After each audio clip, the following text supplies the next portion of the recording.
La verdad.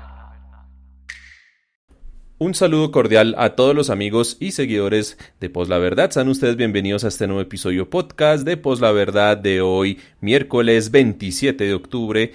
Ya siendo las 5 de la tarde con 13 minutos, iniciamos con esta muy buena canción de Salvatore Adamo.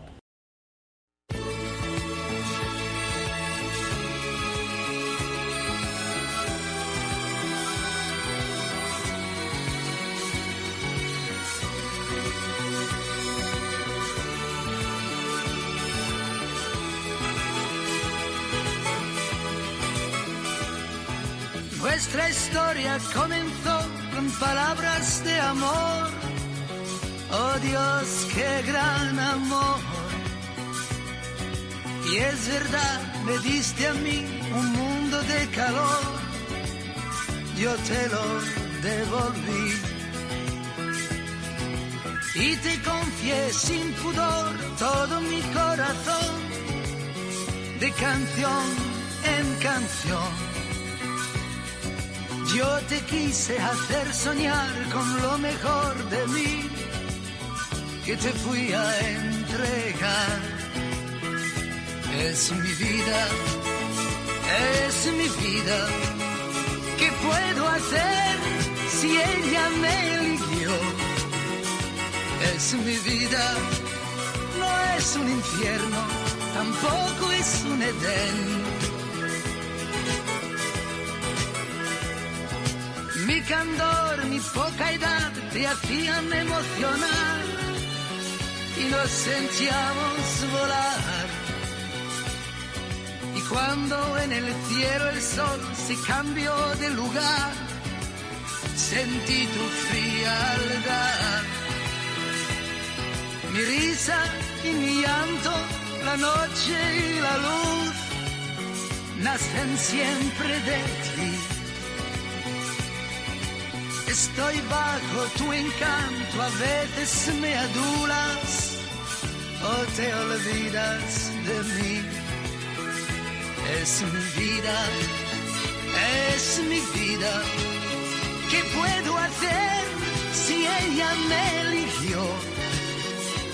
Es mi vida, no es un infierno, tampoco es un Edén.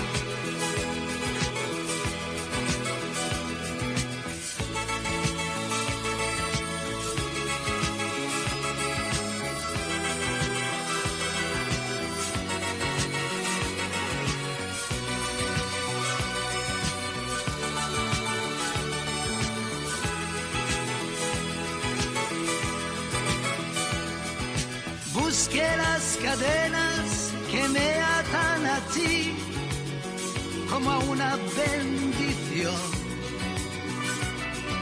Ante ti en escena yo encuentro mi país, mi tierra, mi razón.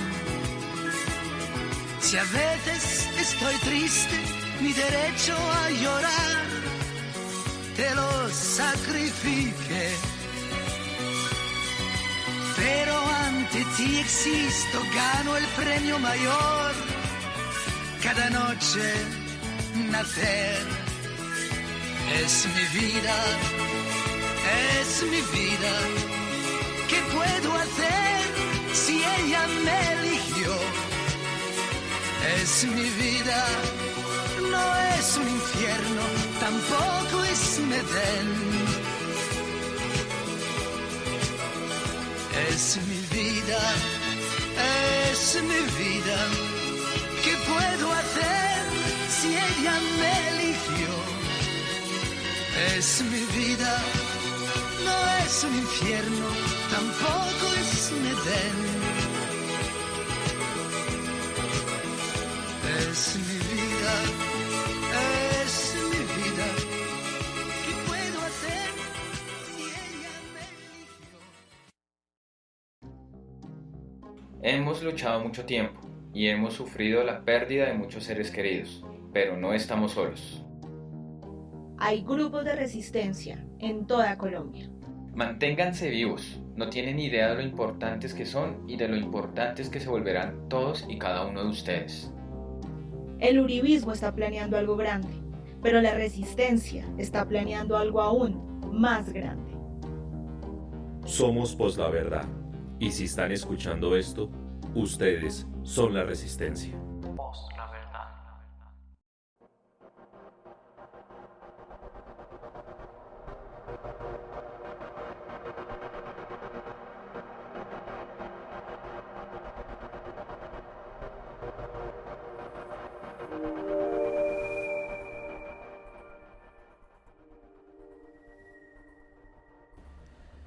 Y estaba sonando la canción Es mi vida de Salvatore Adamo, pero que sea nuestro invitado estrella estelar especial del día de hoy, quien nos diga por qué esta canción, muy buena canción. Le damos la bienvenida al abogado Darel Morales, quien ha aceptado acompañarnos hoy en este episodio podcast de Pos la Verdad. Darel, bienvenido aquí a Pos la Verdad, bienvenido.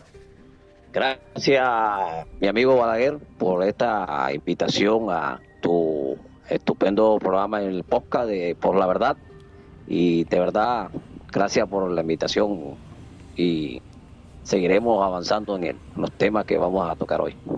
Claro que sí. Bueno, y cuéntenos un poquitico cómo así que le gusta esta muy buena canción de Es mi vida de Salvatore Adamo. Yo soy yo soy muy romántico y me encantan las baladas viejitas. Además, yo tengo una colección de música de baladas viejas, italianas, españolas, mexicanas, incluso inglesas. Entonces soy muy fan de la balada italiana, cuando estaba en su apogeo, que cantaba en español, ¿no? Ah, qué bueno, eso está muy bien. Bueno, antes de continuar aquí con nuestro amigo Darel, ya saben que el podcast de Pues la Verdad se emite en vivo y en directo en Spreaker desde las 5 de la tarde y lo pueden escuchar también en diferido en todas las plataformas de podcasting como Apple Podcast, Google Podcast, Spotify, Deezer, Amazon Music, YouTube, TuneIn Radio y demás. Ahí está en nuestro enlace, está toda la descripción de todas las notas de este episodio podcast, ahí lo pueden escuchar. También está el @ de Darel Morales, ahí lo pueden encontrar en Twitter también para que lo saluden, le manden consultas, mensajes y demás. En el chat en Spreaker ya doña Diana Reuter dice: hola amigos, pues la verdad. Don Iván Dachi dice: muy buena tarde. Don Andrés imita mejor la voz del patriarca de los caballeros del Zodiaco que Duque. Darel, ¿sí vio el video de Duque? El de soy su comandante supremo. Sí, se le salió el castaño, Ah, un castaño con sobrepeso. Es que aquí Bandacho dice la voz del patriarca de Caballeros del Zodiaco. Me imagino que Darel sí vio los Caballeros del Zodiaco. Sí, claro, por supuesto. A otra dimensión. Bueno, algo así era lo que quería hacer Duque. Unanon dice: saludos, muchas gracias. Ya saben que estamos también en Twitter, ahí nos pueden escribir en el grupo en Telegram y demás. Bueno, entremos en materia. ¿Quién es Darel Morales para quienes no sepan? ¿Qué nos puede contar Darel? Darel Morales, un abogado egresado de la Universidad Atlántico con especialización en Derecho Penal y Criminología. Y soy un litigante tiempo completo. Tengo más de 15 años de ser litigante en el campo penal. No soy muy famoso como los grandes abogados que andan en las redes, que litigan por ahí, pero los estrados judiciales, nada. Entonces, ese soy yo, un abogado sencillo, sin dármela de nada, pero siempre dentro del campo penal. Es que para ser buen abogado no hay que ser mediático. Es que el que es Exacto. mediático es porque es la cara para mostrar, y realmente los que trabajan son los gregarios de ese buffet de abogados. Sí, fíjate, Balaguer, que mis casos no me gusta montarlos en las redes sociales porque eso no me da prestigio. No necesito que el país me conozca. No necesito ser abogado de supuestos delincuentes de alto calibre. Entonces, defiendo gente incluso que no tienen dinero para pagar un abogado. Sin embargo, mi amor por el derecho, y sobre todo el derecho penal, no tiene ningún costo, totalmente. Entonces soy, digamos, siempre abogado para el que necesite, aunque no tenga dinero para pagar. Y es que ahí está lo bonito de la profesión y ese ejercicio tan noble que hace usted de litigar en el ámbito de lo penal, que aquí en Colombia es muy difícil. A veces es una situación que muchas veces goza de más de desprestigio, es algo muy mal agradecido, es un ambiente muy hostil, porque es que realmente cuando uno le toca una audiencia con un juez que no sabe, un fiscal mañoso y un ministerio público que se la pasa más bien durmiendo y secunda todo lo que dice el fiscal, es como berraco, ¿no? Sí, claro, es que el litigio en el campo penal es tan difícil, porque el abogado defensor tiene una lucha titánica contra el poder punitivo del Estado, representado en la Fiscalía, Procuraduría, incluso en el mismo juez, porque aún los jueces, algunos, no todos, siempre se dejan intimidar a veces de los fiscales. Ellos tienen la potestad incluso de compulsar copias para que los investiguen. Uh-huh. Entonces, no es fácil, de verdad no es fácil. Y siempre creo que varios colegas en las redes sociales hemos solicitado siempre la igualdad de armas, porque es que el abogado defensor no tiene un laboratorio de criminalística, el abogado defensor no tiene técnico de investigación en criminalística, no tiene absolutamente nada. La lucha en el campo, en la calle, para recopilar evidencia es dura, comparado con la infraestructura que tiene el poder punitivo del Estado. Claro. En este caso, Fiscalía.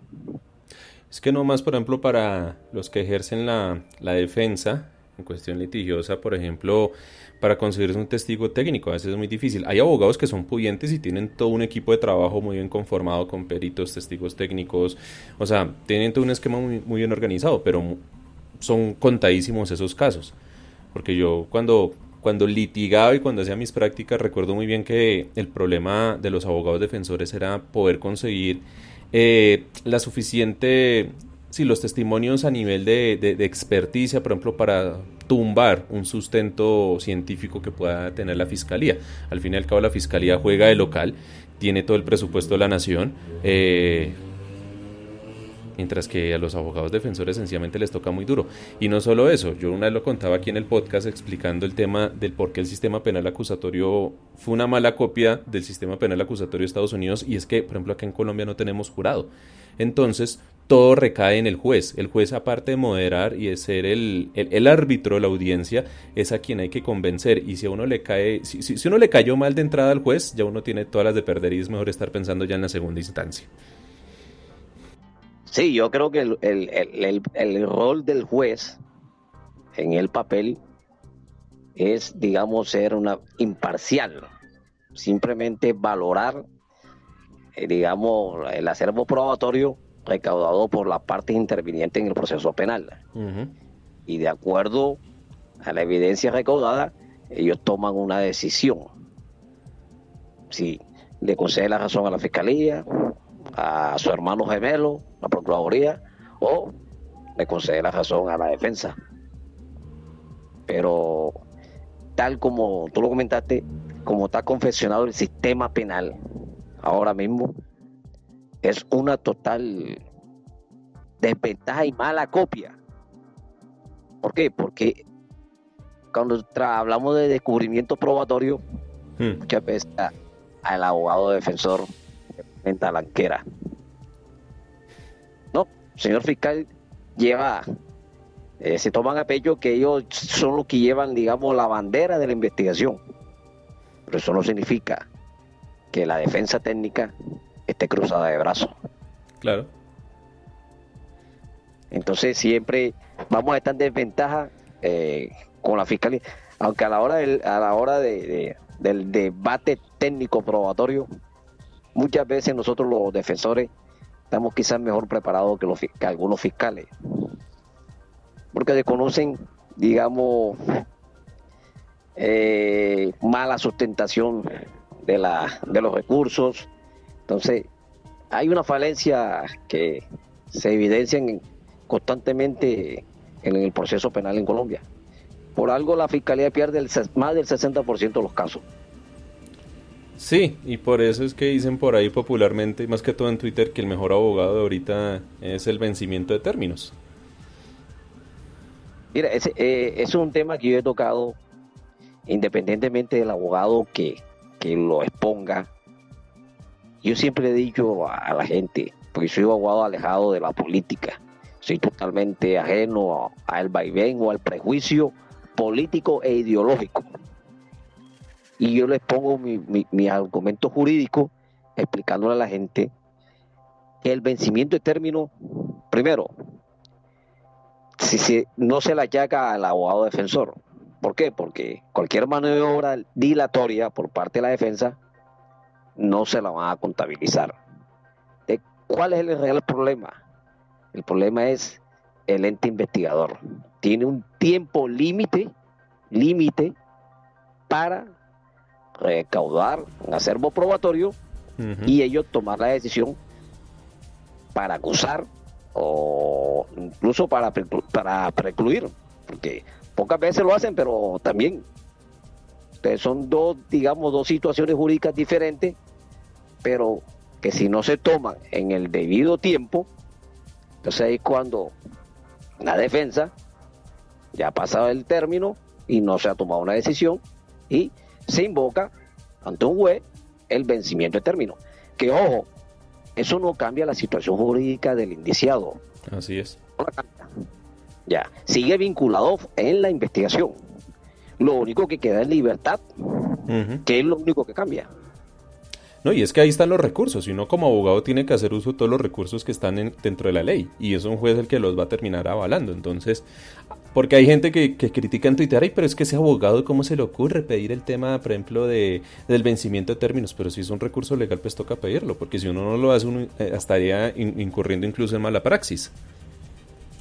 Sí, claro, y es que siempre, digamos, el poder punitivo del Estado tiene toda la infraestructura para ellos avanzar en las investigaciones y tomar las decisiones que correspondan. Si ellos no lo hacen, eso va, o sea, si no existiera un término, eso iría en detrimento de la persona indiciada, que sí está sub judice, pero no se ha desvirtuado su inocencia. Porque hay que acordar, la gente confunde, digamos, la vinculación formal a una investigación no significa que la persona sea culpable, porque lo que se presume no es la culpabilidad, sino la inocencia. Entonces, a la gente hay que hacerle pedagogía mucho, porque confunden, digamos, los momentos procesales, los confunden. Piensan que si un vencimiento de término es impunidad, ¿no? Pero tampoco una medida de aseguramiento es una sentencia condenatoria anticipada. Entonces, siempre es bueno hacer pedagogía, que la gente entienda, independientemente del abogado que esté llevando algún proceso. Eso no importa. De pronto la gente, digamos, a los colegas que se conocen, Cancino, el otro, Abelardo y el otro, que la gente le ha cogido, digamos, fobia, o sea, un cierto desprecio hacia ellos, pero al final yo guardo mucho respeto por los colegas y no, la verdad que no entro en esos debates ideológicos, sino más bien jurídicos, que de pronto podía. Es que ese es el lugar acertado dentro de una sala de audiencias, el debate jurídico, porque mucha gente piensa que la política se lleva a un entorno judicial y resulta que no es así, porque la justicia al fin y al cabo, una sala de audiencias es apolítica. Aquí no estamos diciendo que el fiscal tiene que ser representante de un partido político, el del Ministerio Público de otro, o que sea un delegado, en vez de ser un delegado del Ministerio Público, que sea un delegado del partido de gobierno, por ejemplo. No, eso no pasa ahí adentro. Sencillamente a lo que se tienen que ceñir cada una de las partes procesales es al debate jurídico como tal, eso sí, respetando todos los derechos y todos los estatutos procesales. Desde que se respete toda la parte de procedimiento, ya la parte sustantiva del derecho entra a primar. Doña Diana Reuter le hace una pregunta. ¿Se ve mucha corrupción dentro de un proceso penal? Lamentablemente sí. Sí he, digamos, visto, escuchado que muchos procesos penales los impulsan con total agilidad, pero por debajo está el dinero. Sí, es cierto. Eso no estamos ajenos, digamos, el proceso penal no está ajeno a la influencia del dinero. Me ha pasado, pero siempre he logrado vencer al final.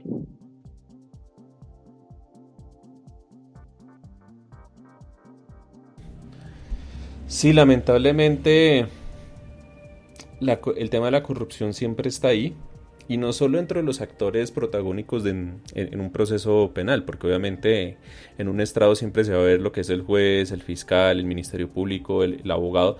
También están los funcionarios dentro del despacho, ¿no? Los auxiliares, el oficial mayor, o por parte de fiscalía. A veces me tocó muchas veces que hay un fiscal titular dentro del caso, pero el que siempre iba era el fiscal delegado, que era aquel que le pagaban menos pero lo sobrecargaban más de trabajo. Entonces el fiscal titular solo hacía presencia para temas de prensa o para lecturas de fallos y, mejor dicho, para lo importante, para robarse los créditos. Le hacen otra pregunta. Diana Reuter aquí. ¿Qué tan preparados y capacitados están los fiscales y jueces en Colombia? Bueno, partamos de los fiscales. Lamentablemente, los fiscales, no digamos un 30 o 40%, no están bien preparados. Hasta el punto que no saben ni siquiera sustentar los recursos, no saben cuando van a radicar un escrito de acusación, es totalmente lleno de falencias jurídicas que de verdad dan grima, y son los casos que pierde la fiscalía en juicio. Aún así, con todo eso, toda esa mediocridad y el poder que tiene la fiscalía, lleva los casos a juicio, pero en juicio es donde los pierde. Y el caso de los jueces, creo que los jueces están mejor preparados. De pronto, lo que ha ocurrido con algunos jueces es que la corrupción ha hecho mella también en el sistema. Entonces, algunas decisiones de algunos jueces, digamos, no han sido jurídicas, sino más bien motivados por otras razones que ya están por fuera de la ley. Pero en síntesis, los jueces están bien preparados. Y afortunadamente muchos jueces, en caso de controles de garantía, frenan los abusos de la fiscalía. Uh-huh. Y de paso hacen ver, digamos, la falencia que tenían algunos fiscales.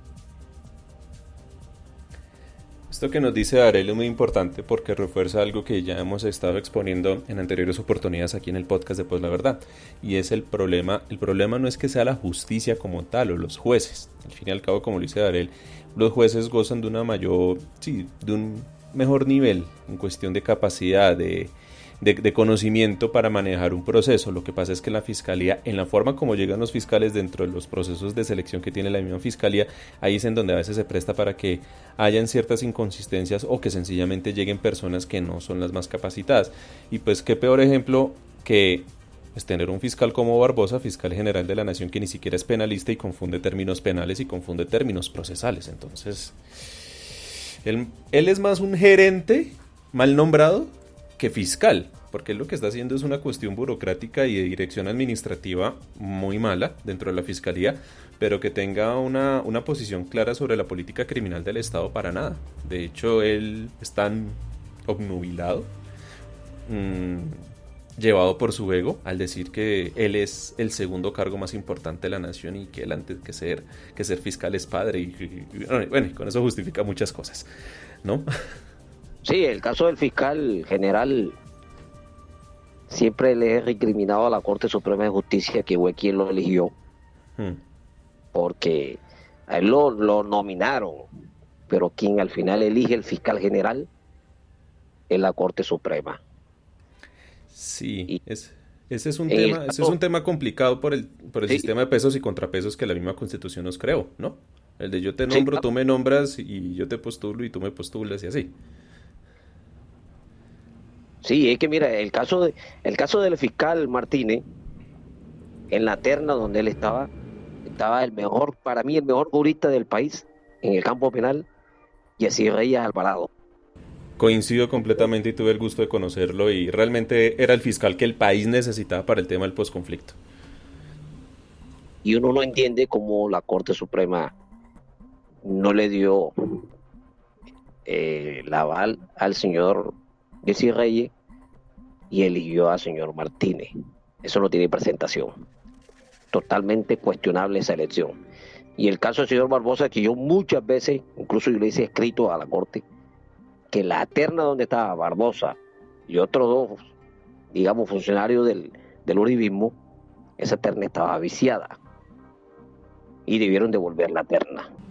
No lo hicieron. Y tomaron una decisión politiquera y eligieron a Barbosa. Ahí están las consecuencias. Una fiscalía politizada y cargada contra la oposición o todo el que se oponga al régimen uribista que nos gobierna. Sí, de hecho hay que recordar que en su momento, ya para el final del gobierno Uribe, el segundo periodo, la Corte Suprema de Justicia en ese entonces sí le supo hacer frente con las ternas que Uribe lanzaba, diciendo que las declaraba improcedente, que no había garantía de imparcialidad, que iba a ser una terna demasiado parcializada en torno a unas cuestiones del uribismo y más que todo con el temas de parapolítica.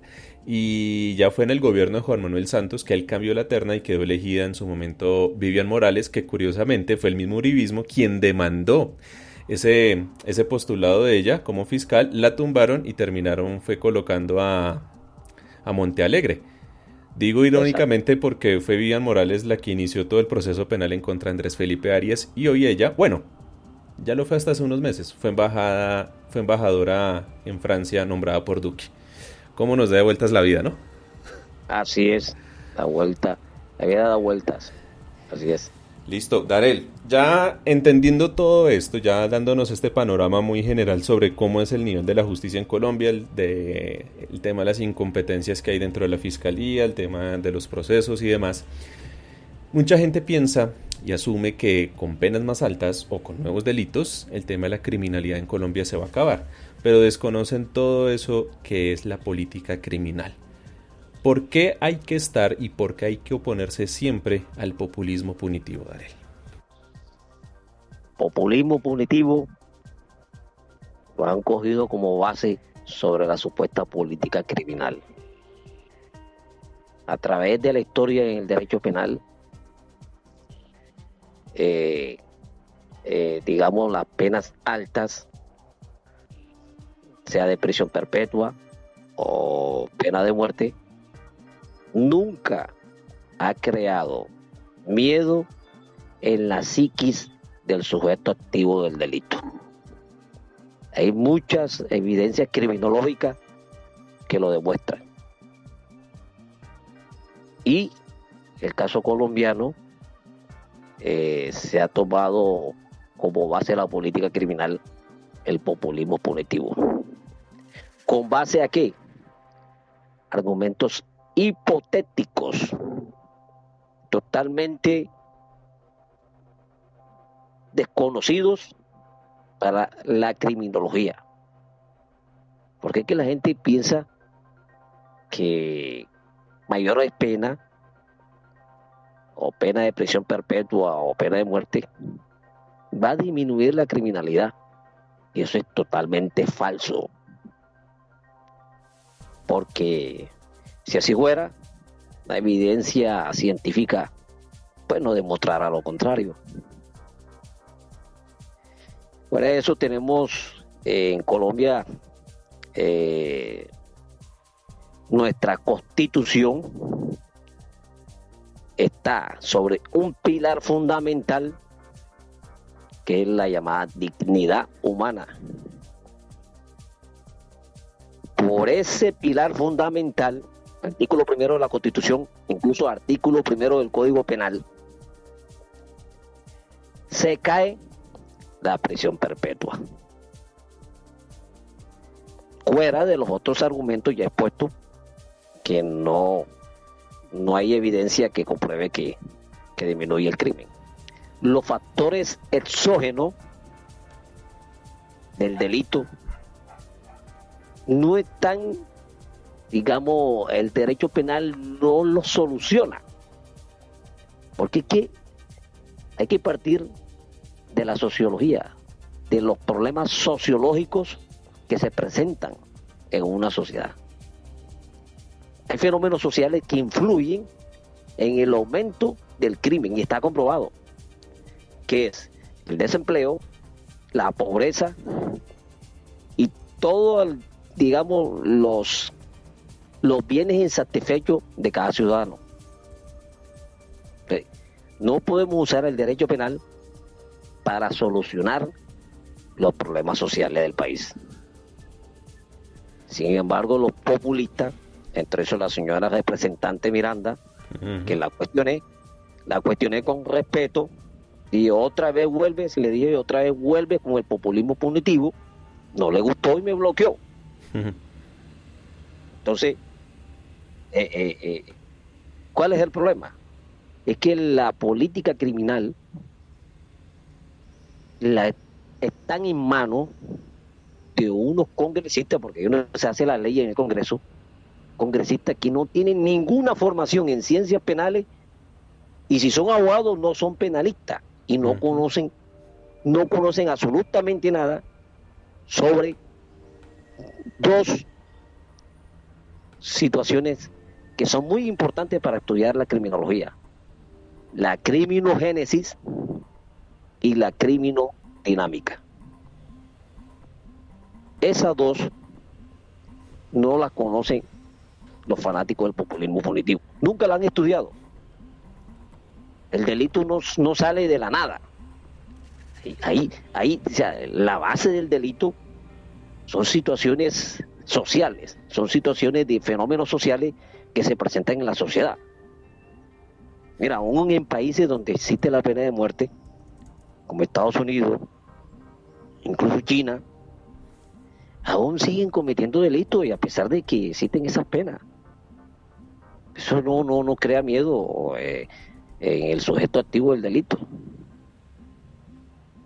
Por eso yo siempre, y creo que la mayoría de los colegas que han siempre objetado a los populistas, de que el derecho penal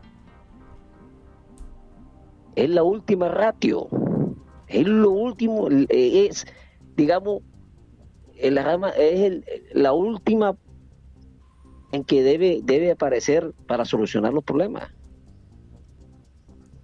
No puede solucionar los problemas digamos, criminológicos con el derecho penal.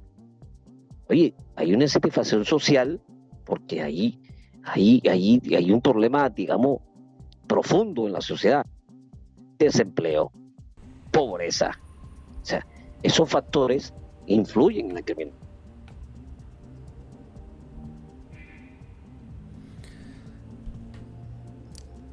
Lo que pasa es que aquí en Colombia siempre se piensa que todo se soluciona con cárcel.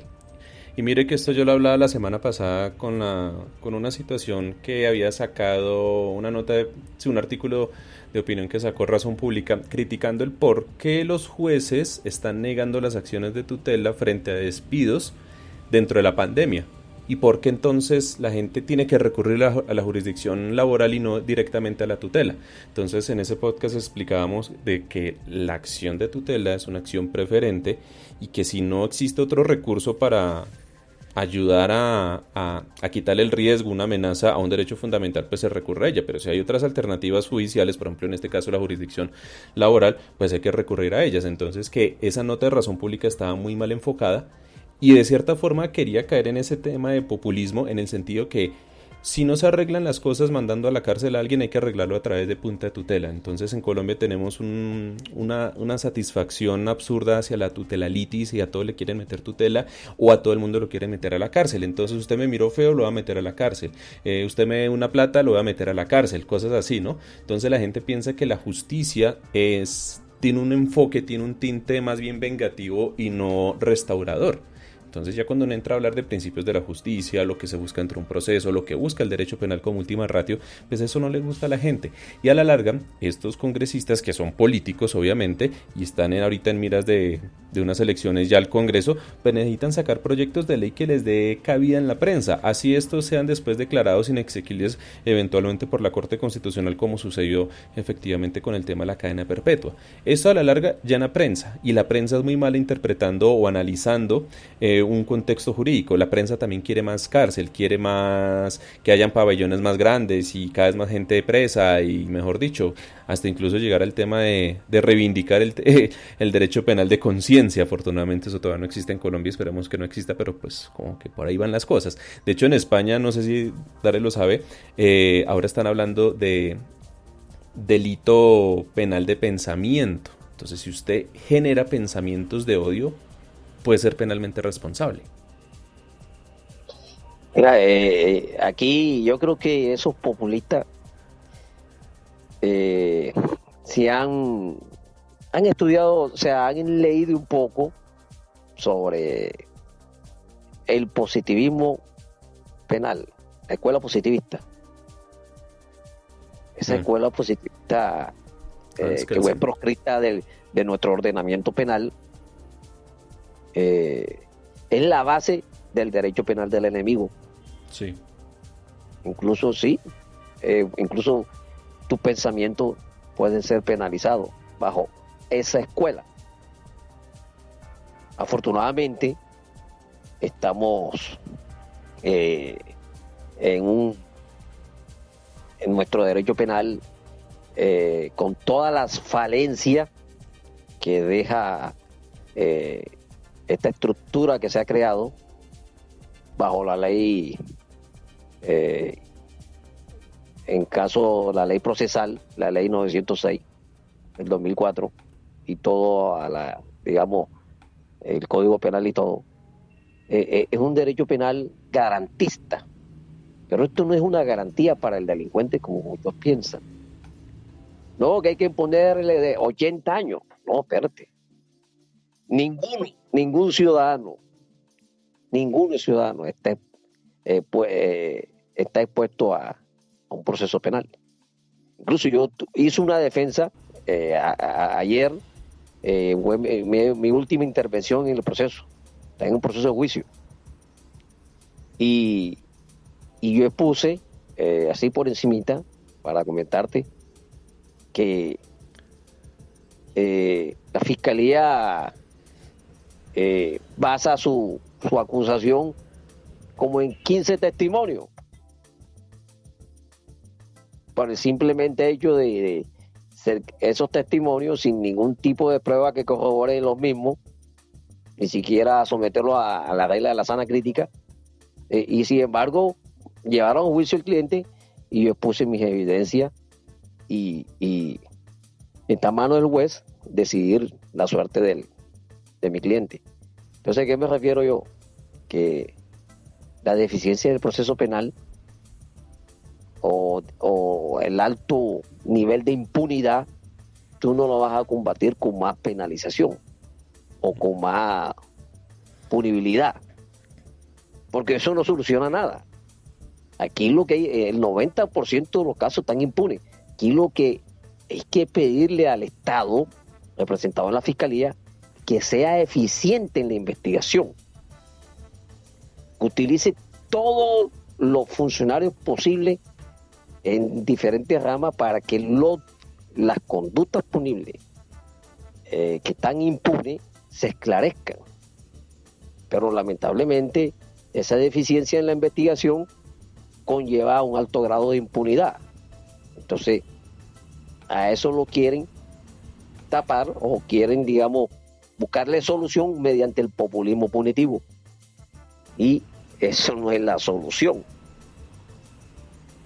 Sí, Entonces, completamente de acuerdo. De hecho, Darel, lo que pasa es que mucha gente asume, y eso pasa con grupos significativos, incluso los que son movimientos políticos o partidos políticos.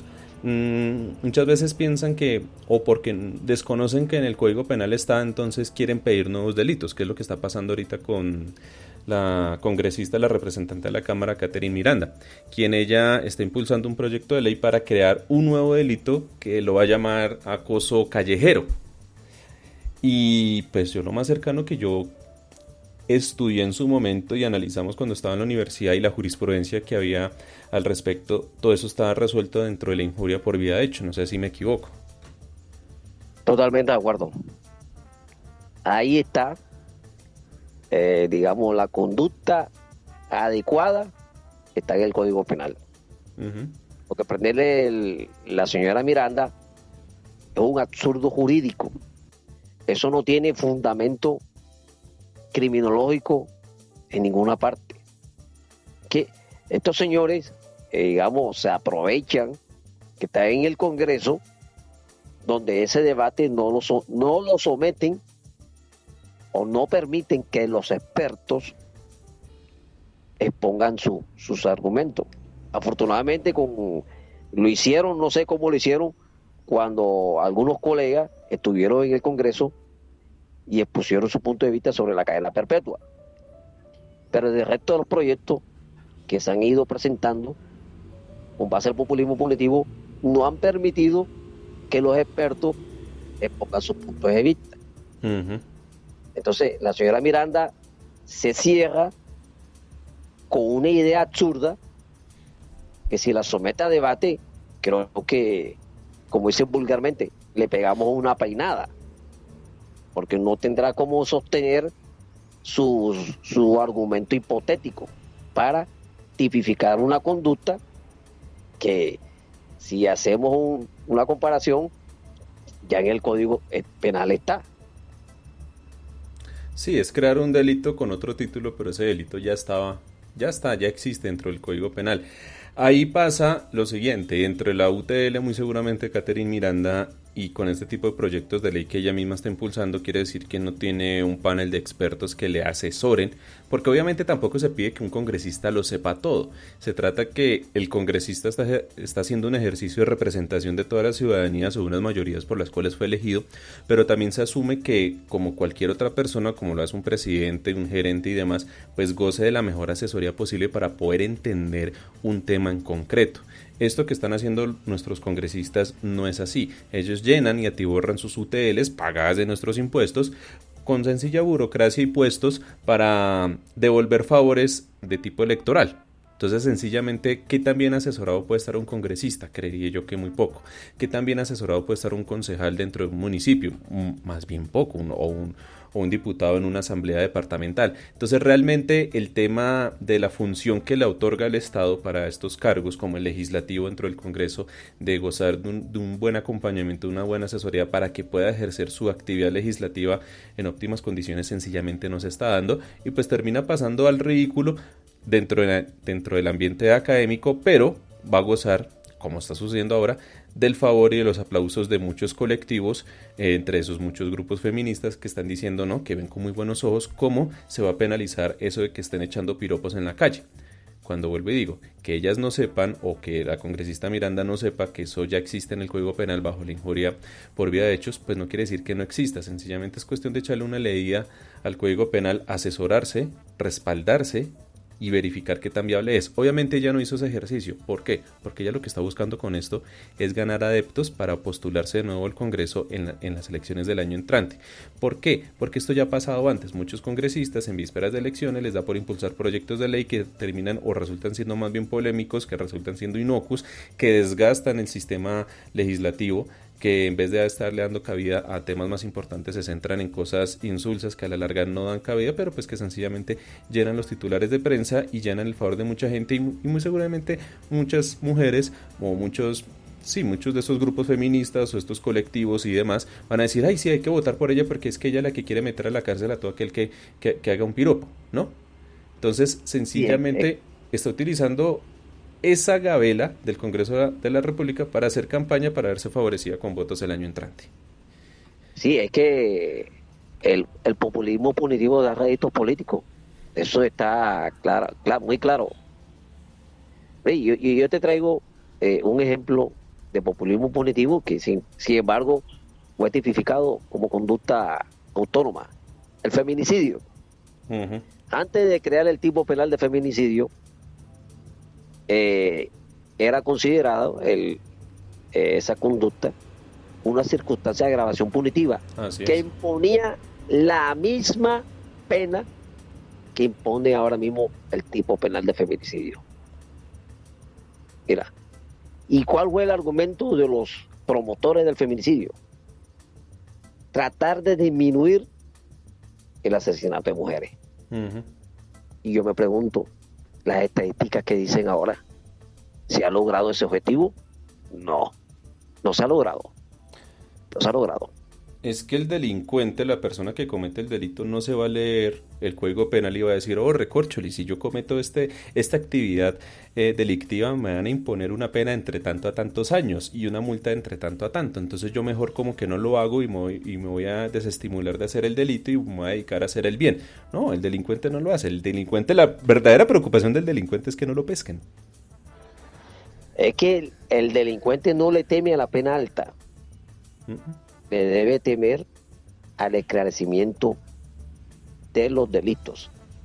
Si aquí el nivel de impunidad fuera muy bajo, te aseguro que eso sí crearía algún tipo de, digamos, de freno a la delincuencia. Porque es más viable frenar la delincuencia bajando los índices de impunidad que creando penas altas. Entonces eso es un contrasentido. Y eso en diferentes foros académicos, con diferentes colegas, se ha tocado ese tema y parece que los congresistas y los futuros congresistas van con la mentalidad creyendo que el populismo punitivo va a frenar toda la conducta punible a un porcentaje inferior, cuando sabemos que no es así. Mire que acá doña Diana hace una pregunta y es, ¿qué necesita hacer el Estado para que las personas condenadas se rehabiliten y vuelvan a vivir dentro de la sociedad? Esa es una pregunta muy importante, porque según nuestro ordenamiento penal, el fin de la pena es la resocialización del reo. Parece algo bonito, ¿no? Pero la realidad no es así. Lamentablemente. Peores. Sí, la política de resocialización en Colombia no existe. Existe en la letra, en el papel, pero lamentablemente no existe. Y nuestras cárceles, en vez de ser centros de resocialización, se han convertido en verdaderas universidades del crimen. Uh-huh. Si entras con cierta, digamos, un delincuente con cierto grado de violencia, cuando comete algún tipo de delito, y en la cárcel se gradúa como un gran capo del crimen. ¿Por qué? Porque no hay una intervención del Estado interdisciplinario para que esa población vuelva otra vez a la sociedad y no vuelvan a delinquir. Entonces viene el asunto, y es que dicen los populistas, es que si aumentamos las penas, la reincidencia disminuye. Es un absurdo jurídico sin fundamento fáctico ni criminológico. Es una mentira que se han inventado también. La reincidencia penal es ¿por qué? Porque el procesado, el condenado, no es resocializado. Cumple la pena, sale a la calle y vuelve a delinquir. Porque ese está en su mente y no hubo una intervención del Estado interdisciplinario, porque eso es un conjunto de, digamos, de disciplinas que deben intervenir en la resocialización del reo. Pero nada de eso ocurre y esa es la triste realidad. Y esto no es un problema de la justicia. La justicia cumple, por ejemplo, condenando a una persona después de un debate probatorio y aplicándole la pena que sea proporcional al hecho delictivo que cometió. La cuestión, el cuidado de estos reos, de estas personas condenadas, es del Estado a través del gobierno nacional. Y aquí el gobierno nacional, o todos los gobiernos que hemos tenido, independiente del presidente, pues han fallado en ese tema de resocializar a los reos. De hecho, incluso cualquier persona puede salir de la cárcel, puede no querer volver a cometer una actividad delincuencial, pero vaya y consiga trabajo, vaya a buscar un sustento, muy seguramente no lo va a encontrar, o es muy difícil, le toca aún más difícil que a una persona promedio. ¿Por qué? Porque aquí también la gente, dentro de una concepción social, se asumió que si es un delincuente es mejor no lo contrate porque de pronto lo terminan robando, lo terminan matando a usted. Entonces tampoco se da esa segunda oportunidad para que una persona que se ha resocializado pues pueda volver a ser productiva dentro de una sociedad. Y eso mismo lo estamos viendo con el tema del posconflicto, los reinsertados, las personas que han entregado las armas, que han suscrito un proceso de paz y demás, sencillamente volver a la vida en sociedad les ha costado mucho. ¿Por qué? Porque también en parte dentro de esta sociedad colombiana prima más el deseo de venganza.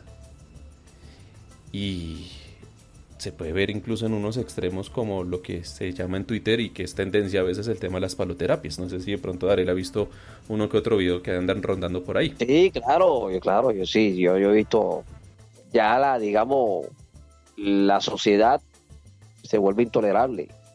¿Por qué? Porque el mismo Estado no entra a frenar, digamos, las conductas punibles, no logra crear personas de bien saliendo de las cárceles. Entonces, hay unos factores que influyen que la sociedad esté tomando peligrosamente esas conductas, que incluso lo que llaman paloterapia, quienes en ese tipo de linchamiento están cometiendo delitos graves como como el supuesto ciudadano que haya incurrido en alguna conducta. Sí, pongamos el ejemplo para que la gente se ponga más en contexto. Por ejemplo, cogen en la calle a una persona que le rapó el celular a otra persona ahí en plena calle, ¿no? Entonces, cójanlo, lo cogen entre varios y le empiezan a dar patadas y lo revientan. Y digamos que esa persona no la terminan asesinando, pero sí quedó con ciertas heridas que incluso le va a representar una serie de secuelas, por ejemplo, con temas de movilidad. Sí, claro. Todas esas personas, y siempre le he dicho a la Fiscalía que las personas que participan en esos linchamientos deben ser individualizadas y judicializadas. Claro. ¿Por qué? Porque la justicia por mano propia, yo siempre lo he dicho en la red, es igual a delito. O sea, tú no tienes la potestad para tomar la justicia. No tienes la potestad para agredir a un supuesto delincuente. Tú no tienes la potestad para venir y asesinar a un supuesto delincuente en la manera en como ha ocurrido en muchos linchamientos. Entonces, ahí sí, siempre le he solicitado a la Fiscalía que ese tipo de conductas deben ser investigadas, judicializadas y llevar a los responsables de esa conducta y que paguen por los delitos cometidos, porque si no se le pone freno a eso, entonces, hermano, estamos en el lejano oeste, cada cual se toma la justicia. ¿Sabe qué pasa ahí que yo veo también en qué se basan mucho con el tema de ese famoso dicho que es el que peca y reza empata? Entonces mucha gente dice, ay, pero es que se estaba cometiendo el delito, por eso hay que darle pata, a mí no me puede pasar nada porque como él estaba cometiendo un delito, es que un delito no exculpa al otro, eso es lo que no entiende la gente. Sí, obviamente a esa persona se le va a iniciar un proceso por hurto, en todas sus modalidades en dado caso. Pero las personas que agredieron a ese mismo ladrón, también les van a iniciar un proceso por lesiones personales y muy seguramente agravadas, pues a razón de muchos videos que hemos visto Sí, en claro, Twitter. pues el caso, sí, todas las conductas que se deriven en el linchamiento tendrán circunstancias de agravación punitiva, Ujú. porque es que una sola persona, que entre 10, 15 personas recibiendo pata, como dicen por ahí, golpe, o sea, hay una total desproporción en la intervención de ese tipo de conducta. Entonces, todo eso que ocurre tiene sus circunstancias de agravación punitiva. Entonces, se le ha pedido siempre a la gente que no tome la justicia por manos propias, porque va a terminar siendo igual o peor que el supuesto delincuente. Aquí doña Diana le hace una pregunta: ¿por qué la gente prefiere la venganza sobre la justicia? Hay varios factores de que la gente se está tomando la justicia por mano propia. Y es la inoperancia del sistema. Digamos, la mala preparación de la policía judicial. Porque mira, ocurren muchas cosas. Capturan a un ciudadano, la policía judicial, por algún pequeño error en la captura, un juez de garantía no la avala. Ujú.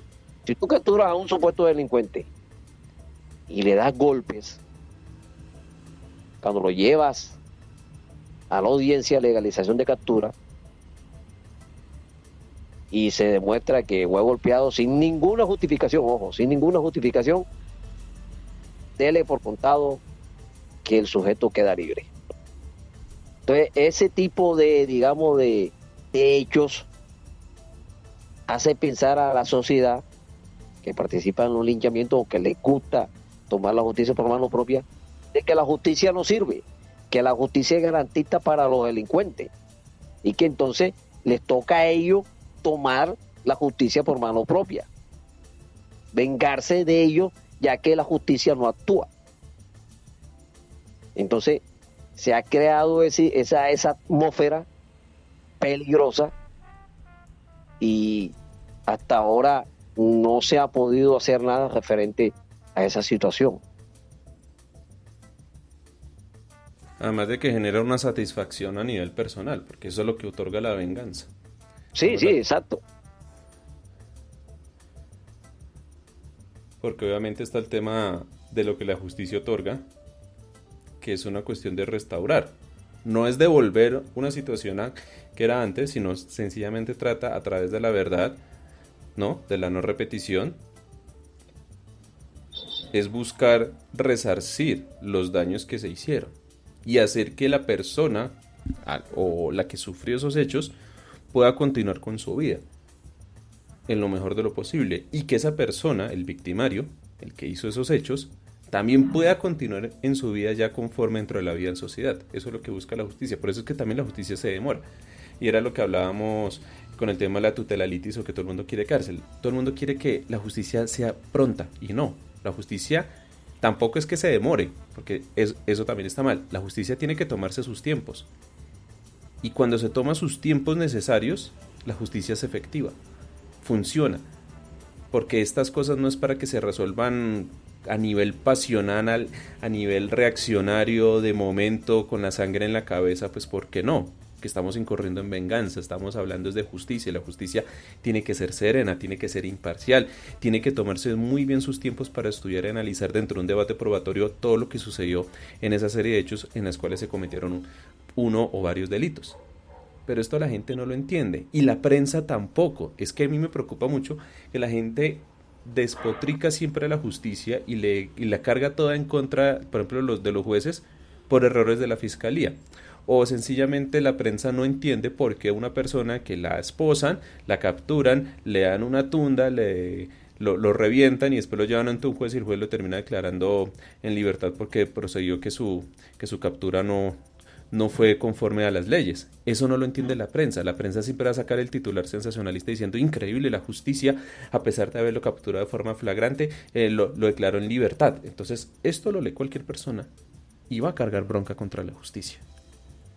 Sí, claro, mira, en los procedimientos de captura hay que ser muy cuidadoso, y en eso la policía judicial tiene mucha falencia, porque ellos desconocen totalmente cómo se debe llevar a cabo un procedimiento de captura, qué es lo que no pueden hacer y qué es lo que pueden hacer. Y en eso el juez de garantía, que también es llamado juez constitucional, sí, ellos son muy celosos con ese procedimiento. Cualquier error mínimo, ese procedimiento se cae. Entonces la sociedad piensa que el juez es corrupto, que el juez se dio ante el delincuente. Por eso que todos esos factores hace que la sociedad piense de que la justicia no sirve y que le toca a ellos tomar la justicia por mano propia. Otra cosa, la justicia no funciona con aplausómetro o con sencillamente llenemos una plaza para que la justicia declare inocente a tal persona. No, así no funciona la justicia. La justicia no funciona así, porque la justicia no es un ente político. Pero mucha gente piensa que no, es que si es el proceso contra Uribe, pues le ponen una mano, incendiamos el país, llenamos plazas y ya lo tienen que declarar inocente, como si fuera una cuestión más por aclamación que por otra cosa, como si esto fuera Jesús con Barrabás, ¿no? Exacto. Y hace falta mucha pedagogía a la sociedad y ser más el lenguaje técnico que se usa en el derecho, acá en el campo del derecho penal. Hay que explicarle a la gente, desmenuzarle qué significa todas las situaciones jurídicas que se presentan en un proceso penal, para que la gente vaya entendiendo claramente, dejando a un lado el lenguaje técnico, para que la justicia sea más cercana al ciudadano y entiendan por qué la razón de esto, por qué la razón de esto. Entonces, esa confusión que tiene, digamos, la sociedad, hacen creer ellos que la justicia no hay nada que hacer, que está sometida al imperio del crimen, y que por eso se presentan esas situaciones. Entonces, lo que se busca, y varios colegas lo hemos hablado, es hacer pedagogía, hacer entender a la gente por qué, que es un vencimiento de término, cuando se lleva a cabo una detención preventiva, por qué se otorgó, por qué se cayó una captura. Que es la presunción de inocencia. Claro, porque hay que, y me he dado cuenta, incluso la misma corte a veces en sus escritos, cuando tú escuchas el presunto homicida, por ejemplo, Uh-huh.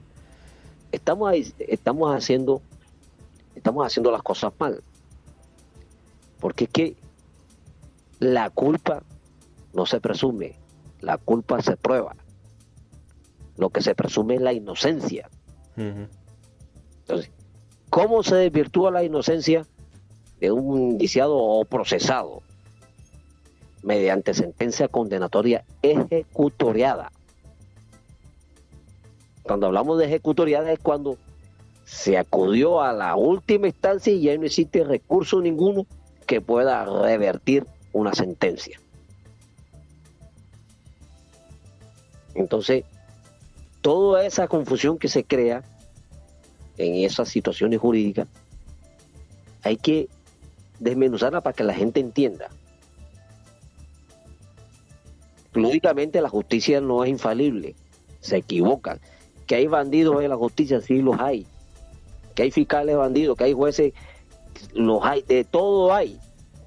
De todo hay, en todas las esferas del poder hay corruptos, hay bandidos. Pero son casos excepcionales, mas no es la constante en el caso de la justicia, que eso se presente constantemente, o sea, o tengo un mayor porcentaje de incidencia. Pero entonces, si nosotros, los penalistas, dejamos de usar ese lenguaje técnico, lo usamos cuando estamos en los estrados judiciales. Ahí lo usamos.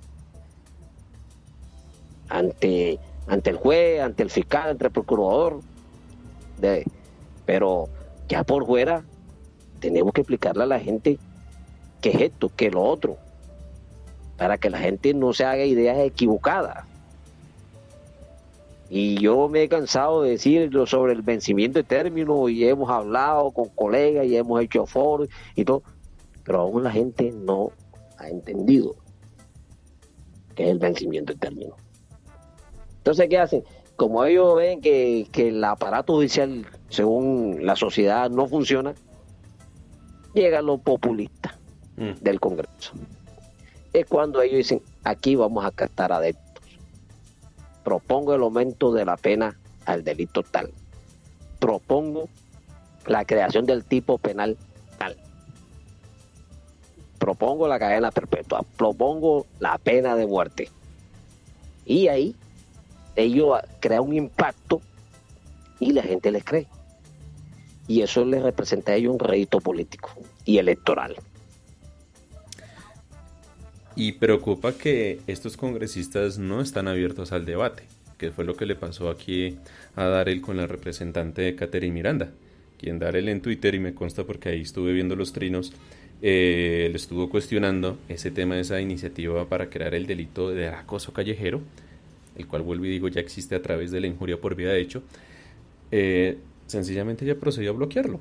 Entonces está bloqueando a quien le cuestione con razones jurídicas, con razones suficientes, y pues preocupa porque, primero que todo, está desconociendo la experiencia y la sapiencia que tiene aquí Darel conforme a su vida como litigante en el ámbito penal. Segundo, un congresista desconociendo a la doctrina, y al fin y al cabo la doctrina es una de las fuentes del derecho, pues preocupa.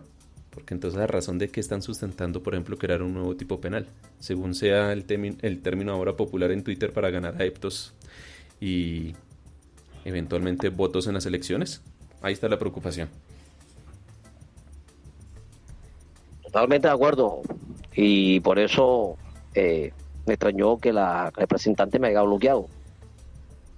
Pero eso deja un mensaje claro.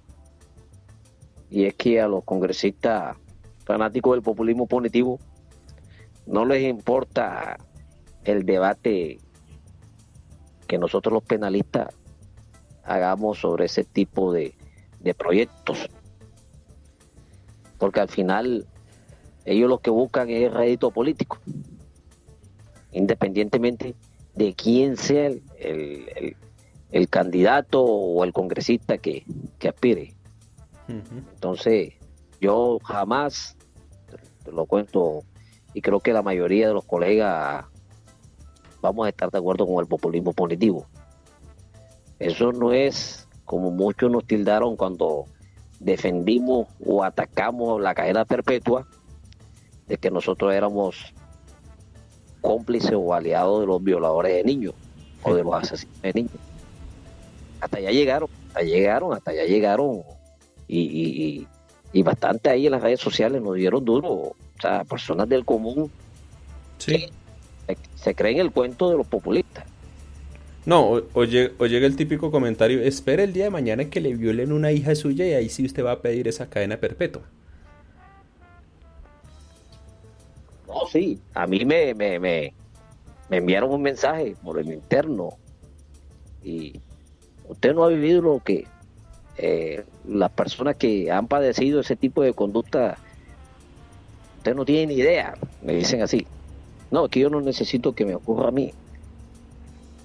Es que yo, lo que pretenden los populistas es engañar a la gente. Porque eso no tiene ningún tipo de fundamento, Sí. lo que ellos ponen. Mire que Entonces, solo leí una vez, y lo hablábamos aquí con Javier @contragoderria, unas semanas antes del encierro del inicio de la pandemia del año pasado, eso fue como en marzo. Entonces nosotros hablábamos sobre pilas con el tema de la responsabilidad. Aquí la responsabilidad en cualquier estado siempre es una responsabilidad a nivel vertical, ¿no? Va de arriba para abajo, ¿cierto? O sea, está el máximo responsable de las cosas, que es el presidente, de ahí para abajo.